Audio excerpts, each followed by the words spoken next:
All right. We're starting actually our Sermon on the Mount message series for the summer. It's kind of weird for me to give a sermon on a sermon, but that's how rich and multifaceted this sermon is. After all, it's a sermon given by Jesus, so we should study it, And we'll take just a few verses at a time and study it, through this series. We're going to start with chapter 5, verse 13, after the Beatitudes, because we actually recently talked about the Beatitudes beginning of the summer, I think. All right, so let's go ahead and let's see. What's going on here? Oh, there we go. All right. Let's read it all together. Ready, set, go. You are the salt of the earth, but if salt has lost its taste, how shall its saltiness be restored? It is no longer good for anything except to be thrown out and trampled under people's feet. You are the light of the world. A city set on a hill cannot be hidden, nor do people light a lamp and put it under a basket, but on a stand, and it gives light to all the house. Okay, it says, you are,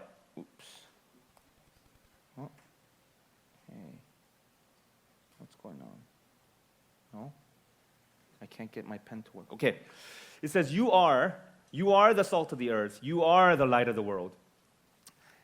We don't like that sometimes, Like, we don't act like it at least, What are we talking about? Salt of the earth, light of the world, Well, who's supposed to be the light of the world? Who said I'm the light of the world? Jesus, right. He's the light of the world. And now Jesus telling us, you are the light of the world. You are the light of the world. We're supposed to be the thing that Jesus was in our world. So if you're a follower of Christ, one lesson that we can learn from this is that if you're a follower of Christ, you are going to be a depiction of Christ.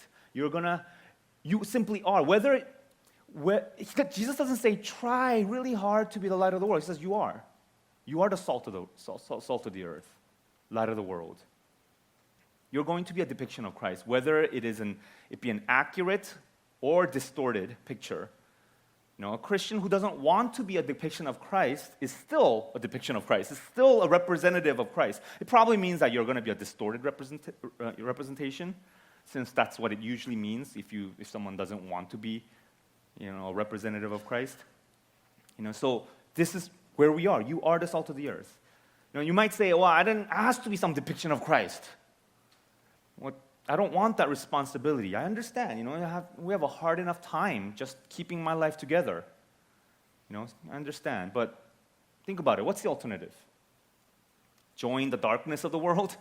I depict the darkness of the world, though you have the light. You have the light. So what are we going to do with that? You can hide it under a basket.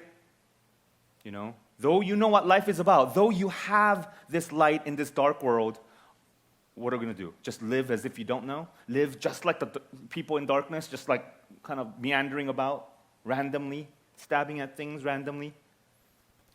Now, it's not just you are the light, salt and light, but it says of the earth. You are salt of the earth, and you are light of the world. Right? We have a mission to the world. We have a purpose and a function in the world. Mankind's chief end. There's a thing called Westminster Catechism, where people try to answer these fundamental questions. And it was the question was, what is the chief goal or end of mankind? And the answer that they came to, which I like, is to glorify God and enjoy Him forever. To be loved by God. To glorify Him, enjoy Him, forever. And that's the chief end, as the Westminster Catechism concluded. But while on earth, though, that's the end goal in heaven, but on earth, we do have a function and we have a purpose. You're supposed to do something, okay? You're supposed to be a salt of the earth, light of the world. It means that we shouldn't have a holy huddle, right, where we can just get together and hang out with each other, protect ourselves from the outside world. No, we're supposed to go out to the mission field. And I think what we saw, the recap video, actually really captured that. We're supposed to go out. There's a book that was published a few, maybe a decade or two ago. It says, Out of the Salt Shaker. Yeah. We're not supposed to be inside the salt shaker. You're supposed to come out. Well then, what are we doing here gathered, huddled together? get out, Okay, well, we do need a huddle. Okay, we do need to huddle. I mean, the imagery of the huddle, the holy huddle, actually kind of comes from football, right? The huddle. I think it's really apt. We do need that huddle time, but the huddle time that's not the end goal, right? It would be really a dumb football game if you go watch the Super Bowl and you sit there and they huddle, hoo-ho, and they all like, okay, break. All right, get together again, just for 2 hours they're doing this. Don't be in that holy huddle, right? That's not what the purpose is about. We are the salt of the earth, light of the world. We are for others so that others may live. Well, what does it mean to be salt and light, though? There's a Roman saying during that time that says 2 things that are essential for life: salt and sunshine. Jesus really tries to capture those 2 things. And then why salt? Well, for salt, there are many functions. Sunshine, you understand. Okay, you need sunshine for life, but salt seems random. Well, there were actually many functions for salt, especially during those days before refrigeration. Salt had a disinfecting property, and it had preserving property. It cured meat would last much longer. And the most obvious function of salt is something that we understand today, which is to add flavor and spice. So to capture that, it would be something like Jesus said, you are the red hot peppers of this world, that spice, that something to add flavor. Well, that's what Christians are supposed to be. What does it look like? The other characteristics of salt, as a disinfectant and a preservative. What does that mean to disinfect or preserve the world? Well, what does it mean to be salty or spicy? I know some people who are salty and spicy, but that is not what Jesus meant, okay? Right? I mean, what does it mean to be salt of the earth? I mean, just take a look at this world, right? It seems to be set on a path toward death. It seems to be set toward decay, toward deadening repetitions. What is it? What does the world tell you to do? Study hard, get a job. Get a job. Upgrade stuff. Keep accumulating stuff and your possessions, and keep upgrading while telling yourself that the next new thing is where life is. A few years back, we actually had our group had a sophomore, junior, or junior retreat, right? Where we had an exercise of visions, the world's vision for you. We sometimes do this exercise where it's like, what's your 5-year vision? What's your 10-year vision? Well, this exercise, we did something else. We said, okay, we're going to outline your life in your early teens, 20s, 30s, 40s, 50s, 60s, 70s, and death.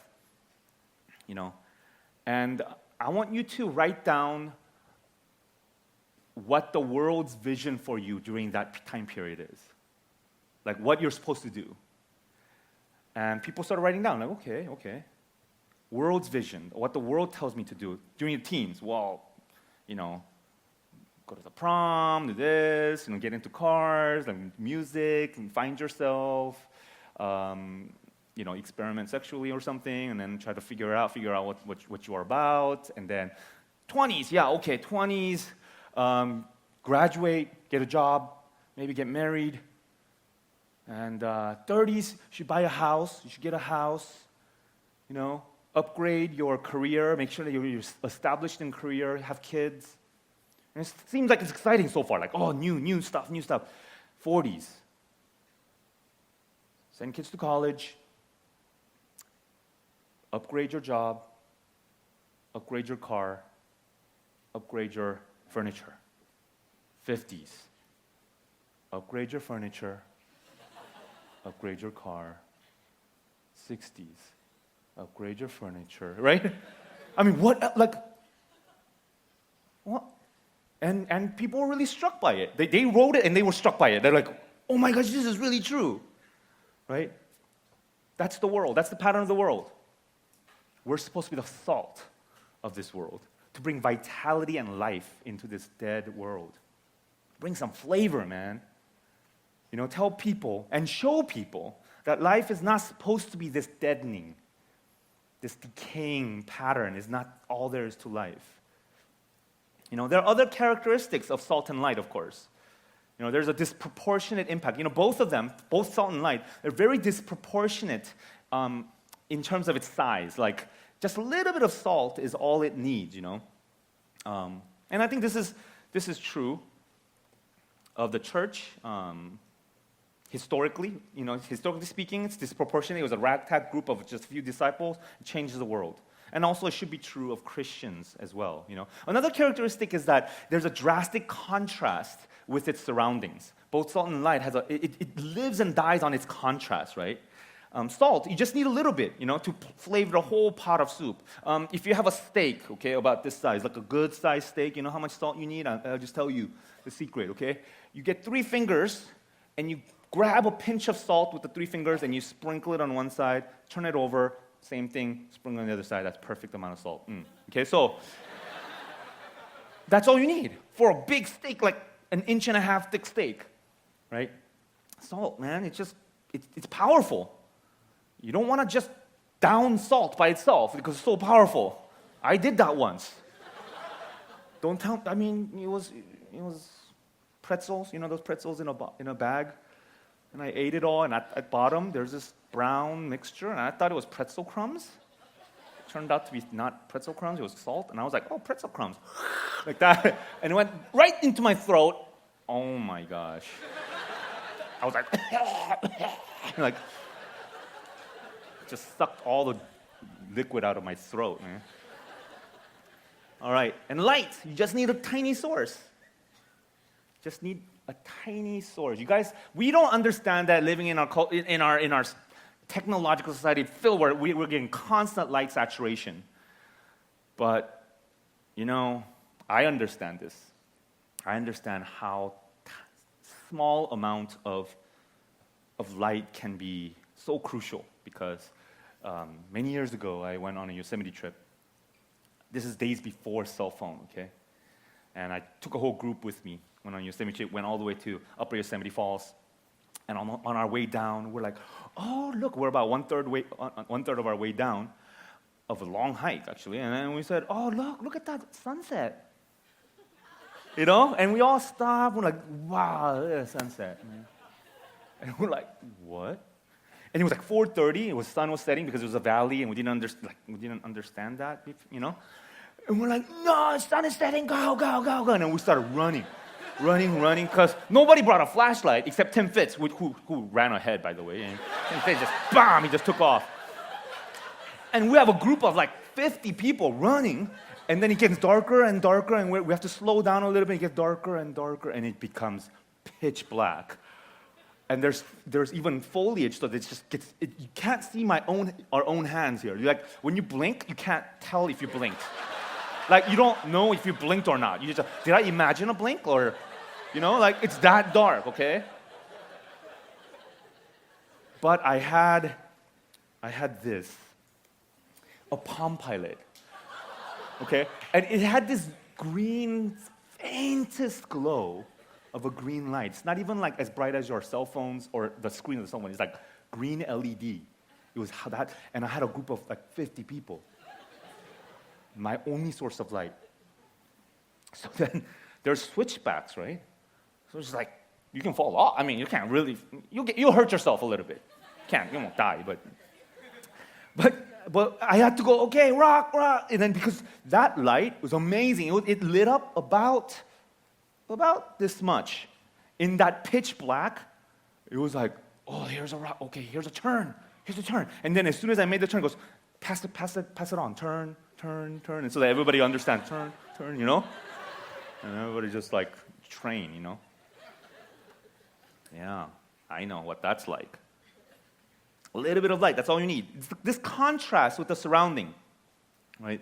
That is the main characteristic that is actually highlighted in these verses. There's other characteristics like preserving and disinfecting, but the highlight of these verses is a contrast because it starts to talk about about salt that has lost its saltiness. It's distinctive. Light that is hidden so that it becomes just like everything else, right? Well, what's the lesson there? Christians, need to be distinct from our surroundings.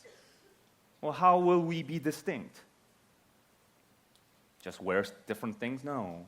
I mean, the answer to that is, I think there's multiple answers to that. One would be Jesus just got through talking about the Beatitudes. If you live that Beatitude out, you'll be distinct. But there's also other ways. How you carry yourself in life. Your Christian ethics. What you consider to be okay or not okay. Actually, Jesus will expound on this throughout the rest of Sermon on the Mount. For the rest of the chapter, he starts talking about adultery. He starts talking about anger, murder, right? So that's another way in which you can be salt and light. So, verse 13 says, but if salt lost its taste, sodium chloride, is it sodium chloride? Salt is sodium chloride, right? Yeah, sodium chloride cannot actually lose it's really strong bond, so it can't really lose its taste, but it's talking about, he's kind of painting a picture of impossibility or ridiculousness. It's just like who would light a lamp and then put it under a basket, that kind of thing, right? So salt from dead, also, but this idea of a useless salt was kind of common though, because the salt from the Dead Sea or the Aegean Sea, it had a lot of impurities in it, so you had to process the salt in order to actually get the salt out. So good salt that's mixed with too many impurities was not very useful. Also, there were these other minerals that looked like salt. It was like white dust, powder. So basically, it's just kind of dust, right? And Jesus is saying, well, if it lost its saltiness, if salt is not salty, what is it good for? It is no longer good for anything except to be thrown out and trampled under people's feet. No longer good for anything. What use is salt that is not salty? What use is a watch that doesn't tell time? You throw it out. What use is a nail clipper that doesn't clip nails? I can go on, what use is that? Right? It's no good, except to be thrown out and trampled. Well, it evokes this idea of trampled, though. It kind of evokes this idea of damnation and salvation issue, but it's not really talking about that. It's accentuating the uselessness of it, and also he's using kind of irony on this, right? The idea is ironic. You're supposed to be the salt of the earth, but if you're not distinct from the earth, then you just become part of the earth to be trampled on. It just becomes part of the road. That's it. What use is that? Right? Also, light can become useless, of course. Right? Jesus paints another ridiculous picture. Someone who lights a lamp.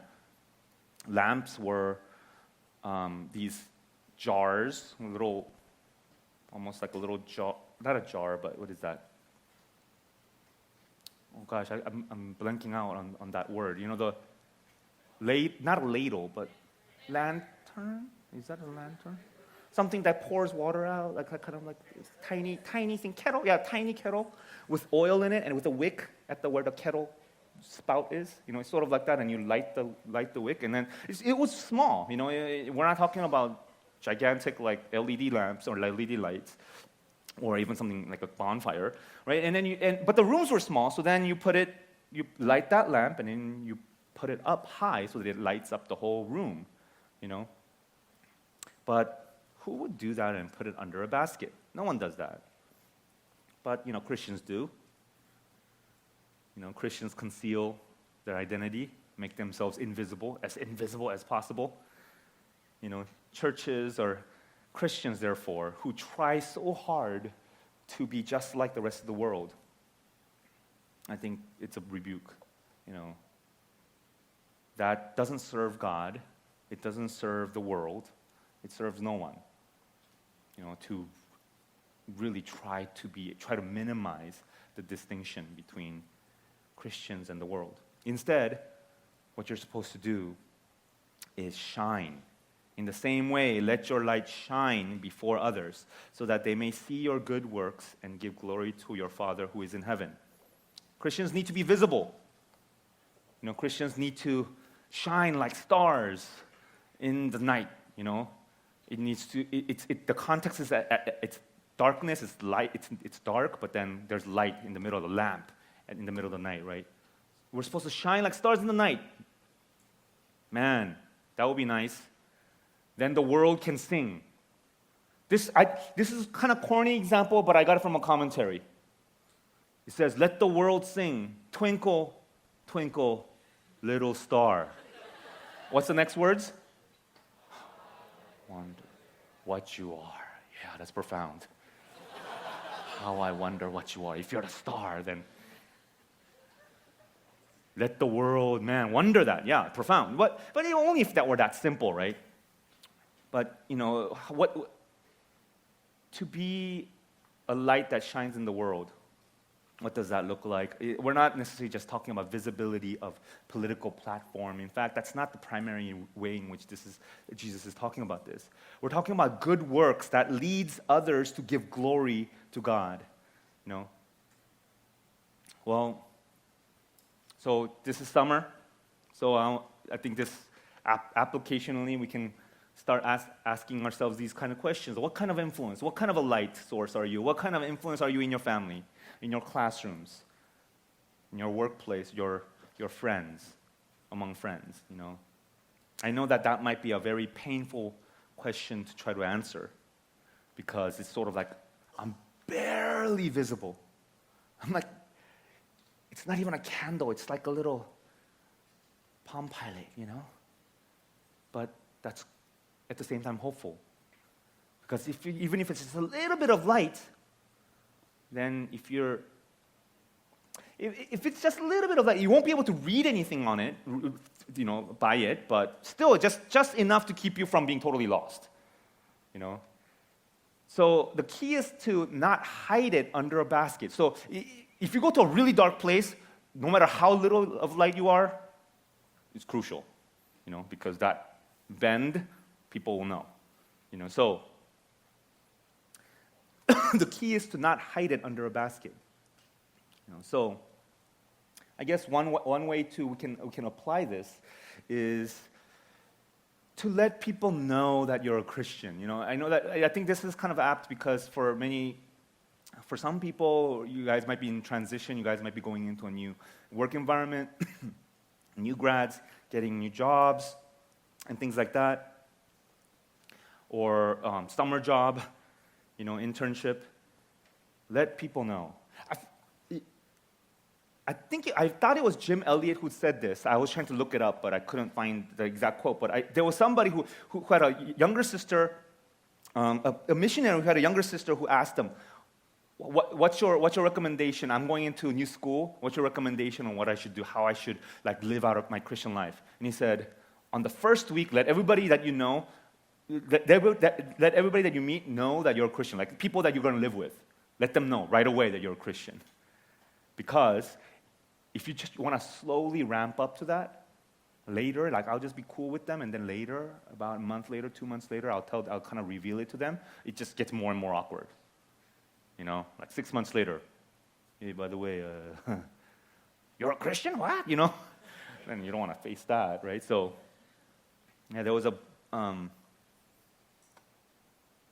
sharing from a brother who shared that it was kind of like a confession, repentance kind of sharing, where he hadn't told his workplace that he was a Christian. He was kind of keeping it low, and it's been years. So then now he's really awkward. So he's like, oh man, I shouldn't.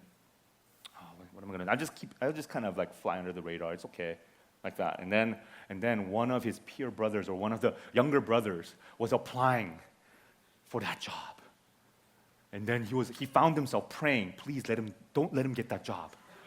Because if he comes into my work environment, my team, then he'll start, oh my gosh, then I'll be in two worlds, you know what I mean? Like my boss will be like, what, you're a Christian? And then younger brother will be looking at him going, how come you didn't know that, So he's like, oh, please. And then as he was praying for him to not get the job, he was repenting. He was like, oh man, what am I doing, So yeah. Let people know right away, okay? When you get into that cubicle, when you get into that internship position on the cubicle wall on the first day, put on some verses. Boom, boom, boom, you know?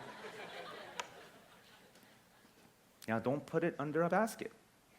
That's one way, right? So how about good works? So these, you may see your good works. What kinds of good works are we talking about? Well, there's the universal good works, like things that are universally recognized, right? And when we say, okay, the good works that we can do as a Christian that other people can look at and say, wow, look, those are good works and give glory to God, our minds automatically go to the big stuff, like big political movements, like abolition movement and other kind of movements like that. But as we think about your context of family, of classrooms, of workplaces, of your summer internship, it also encompasses, there are some universally recognized good works, of course, like it encompasses acts of service, acts of sacrifice and generosity toward others, and those are universally recognized as good works. And I want to encourage you to do that during the summer, Vision students, you can be trained up in life skills like cooking and things like that, and then, man, like when you serve your parents, there's no parent that would be like, what is wrong with you? They recognize it, like what happened to you. They might kind of be shocked, like you've never done this before. But when you do that, when you serve people, that's actually a kind of a universal language. When you serve people, when you are generous with people, right?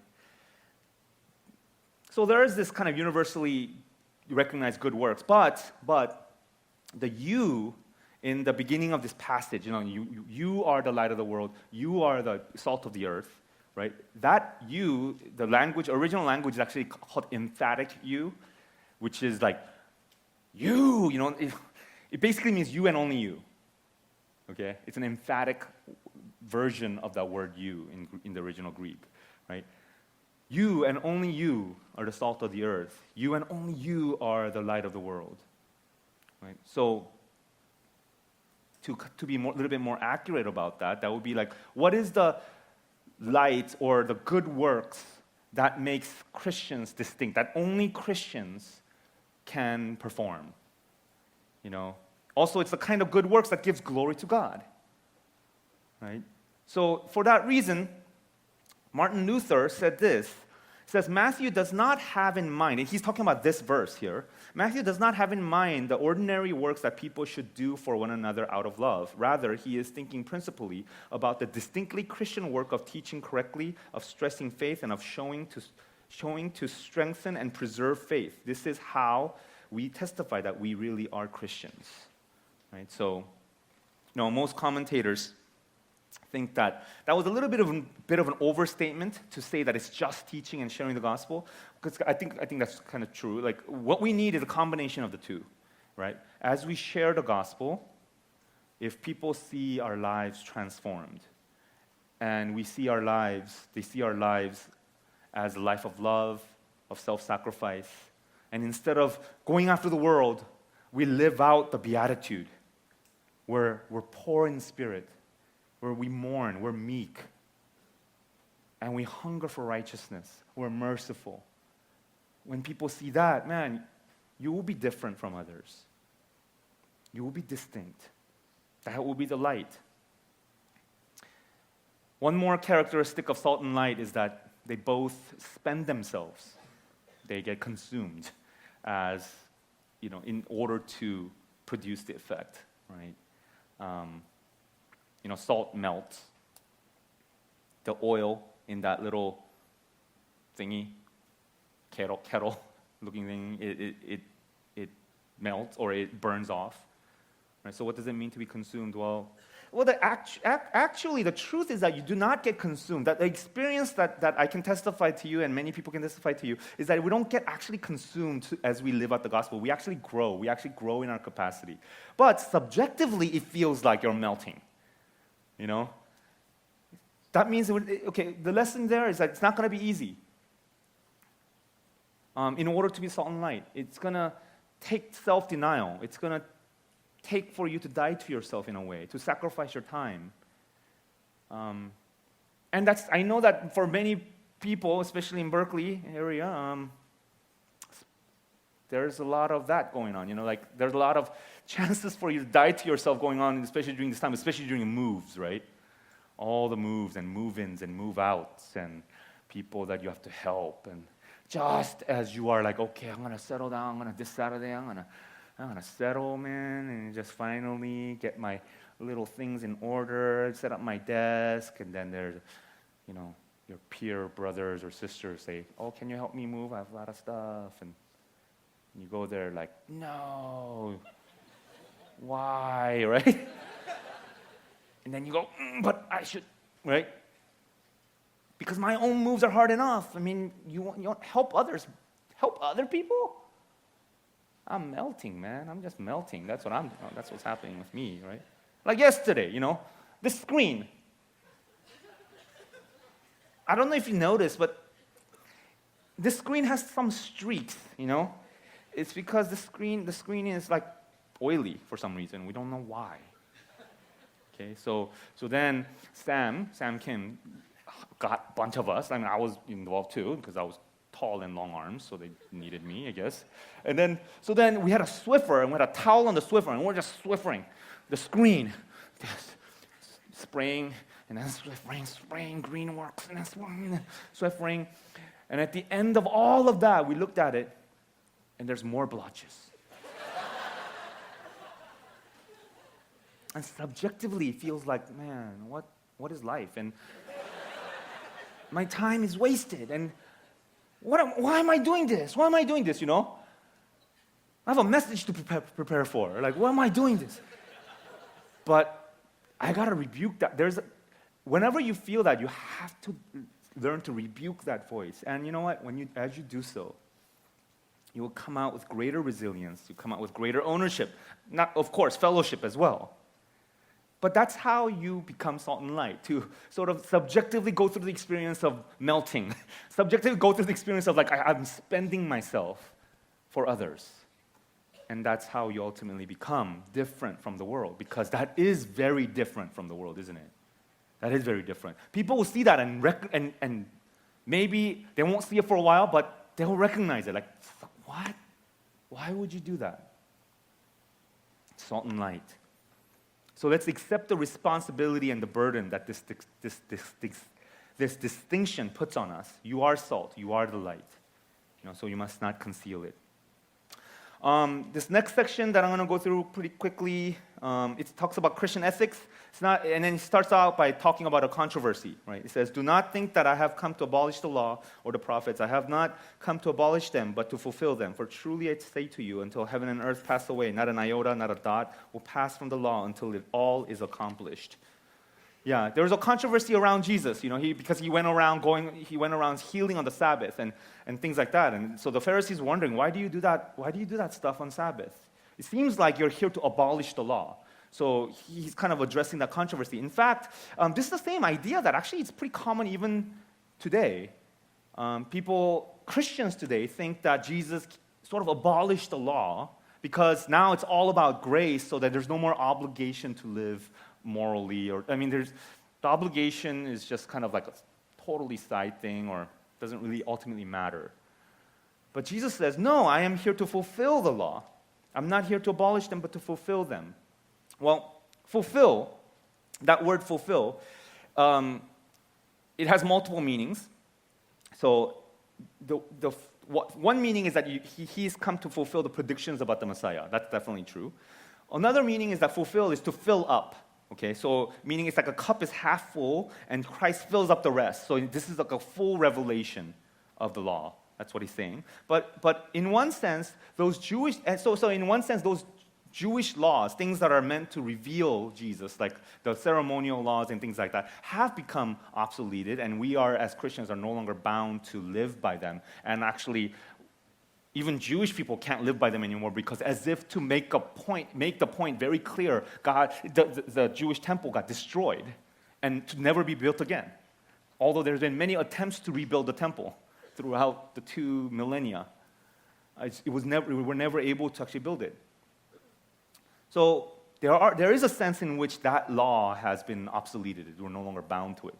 But that's not the kind of law that Jesus is talking about. It says, verse 18, truly I say to you, until heaven and earth pass away, not an iota, not a dot will pass from the law until all is accomplished. So what he's saying is like, actually, the law will continue. This law will continue. It's not simply that it got fulfilled upon the death and resurrection of Jesus. It will continue until the final day.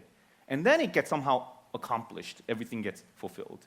Right? So it will continue on. So we're still in the midst of that, right? That time period where it's still continuing, right? So it's talking about ethical laws, which is what Jesus is going to talk about for the rest of the chapter, right? And Jesus upholds them. He fulfills them in the sense that he upholds them and that he fully obeys them and then exhorts us to do the same, right? So this is what he talks about for the rest of the chapter, which we'll go over next week. But he goes on to explain what deep obedience means, not the superficial obedience or the interpretation of the scribes who say you can't pluck grain on the Sabbath because that's technically work. He starts to show what the law actually intended. John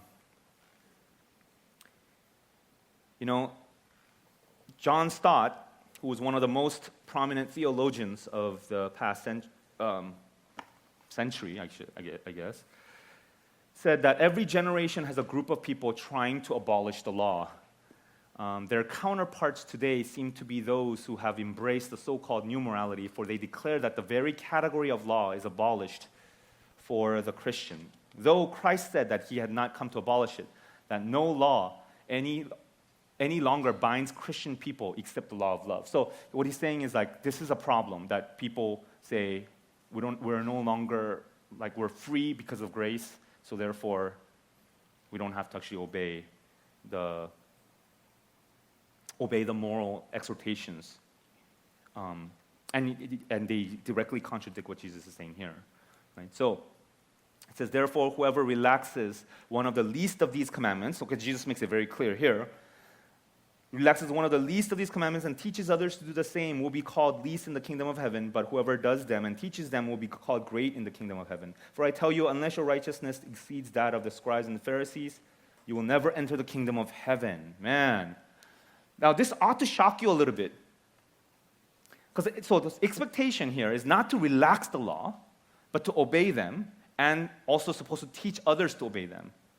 And he says, unless your righteousness exceeds that of the scribes and the Pharisees, you will never enter the kingdom of heaven. Are you kidding me? Pharisees were actually amazing in terms of their law-abiding righteousness.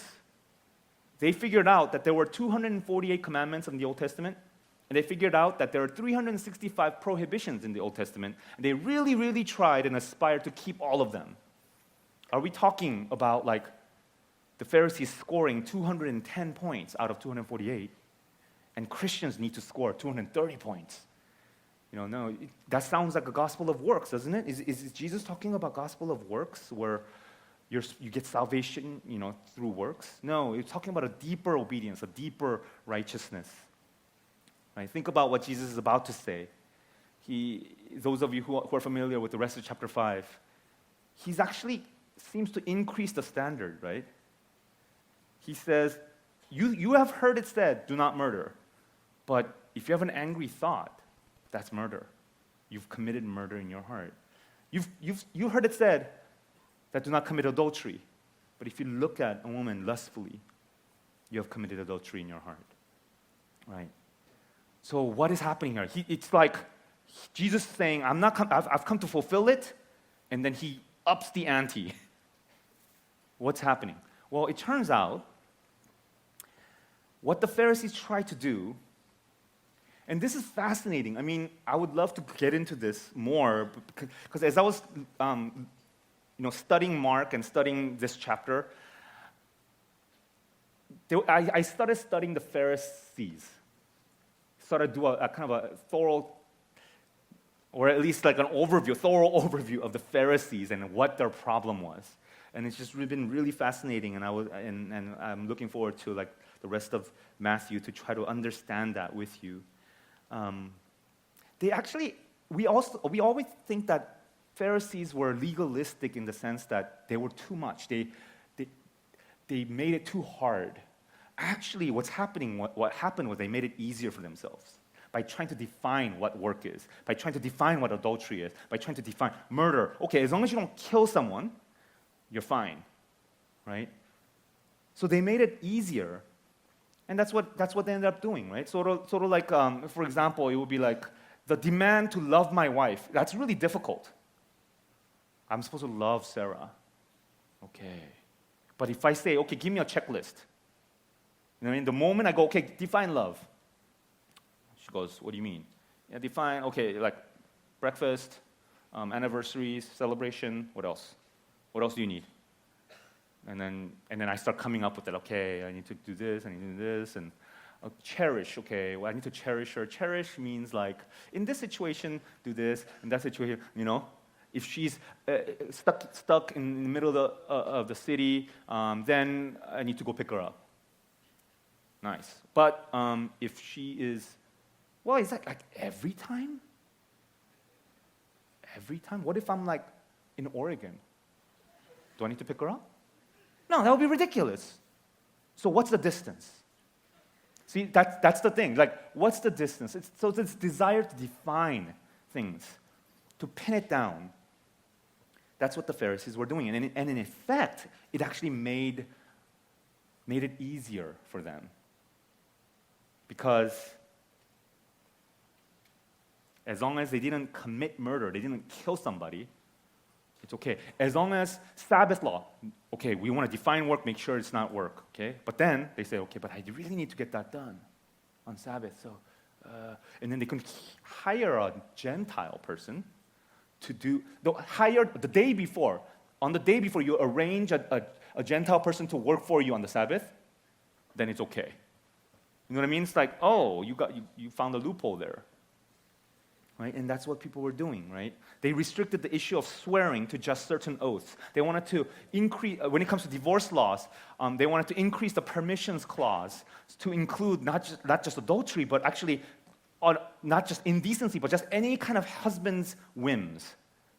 They said, okay, like what does that mean, indecency, as it says in the Old Testament? Like, what if the husband feels like something is, just let's say when the husband says, you know what, I don't like you, because just your hair is indecent, or something like that, or I just don't like your shoes, and then that's okay, right? So they started to actually make more permissions for themselves, so that it will be easier to disobey the law. So, you know, Jesus in a way was really holding them to the original heart of the Mosaic laws. You know, it's that picture of heart of the law versus the letter of the law. That's a kind of a classical formulation, right?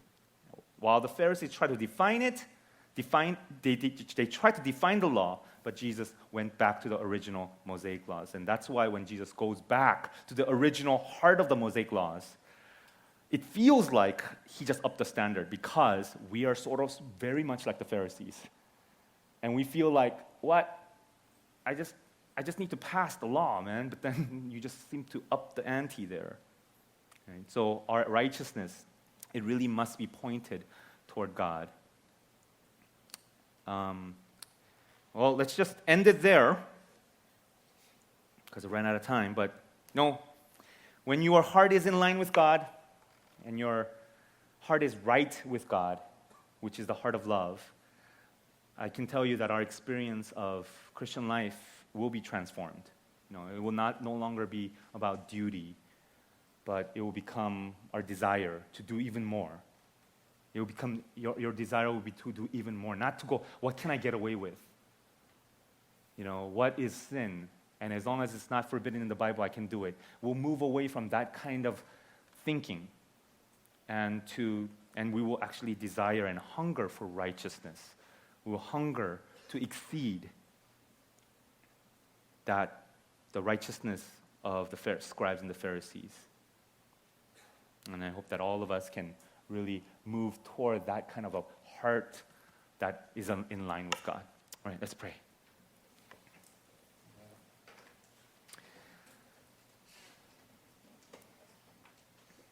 I want to ask you just to pray, you know, have a time of reflection where I want to ask you to think about what kind of heart that we have, you know, the call, first of all, to be salt and light. How do you respond to that?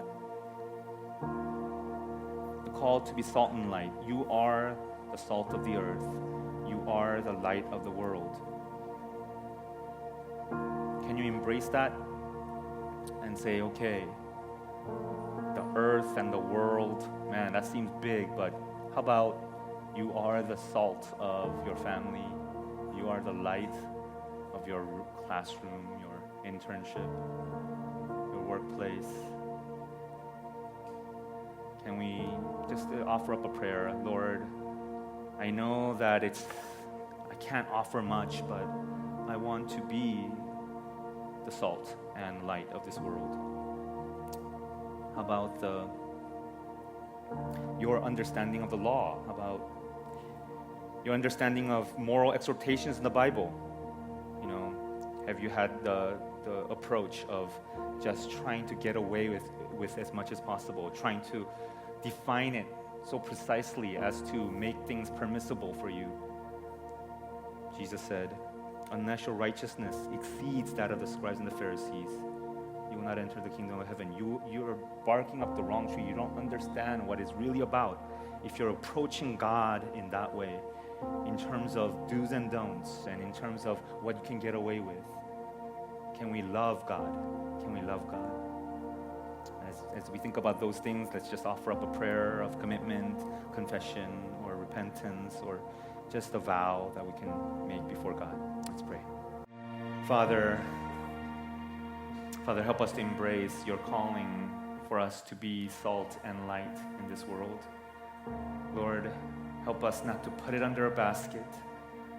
Help us, oh Lord, not to hide it, hide our identity, hide the light that you have given us. But help us, oh Lord, to indeed be that light in this dark world that shines out your love, that shines out your redemption and your plan of salvation into a dying world. Just pray, oh Father, that as we do so, that we would embrace the burden and the privilege of that distinction. The burden and the privilege of being different. I just pray, oh Lord, that we would not cower before that, but that we would embrace it and live out the Beatitudes and the gospel proudly. For you have saved us, you have touched us. So help us, oh Lord, not to live normally in this world anymore. In the name of Jesus Christ we pray. Amen.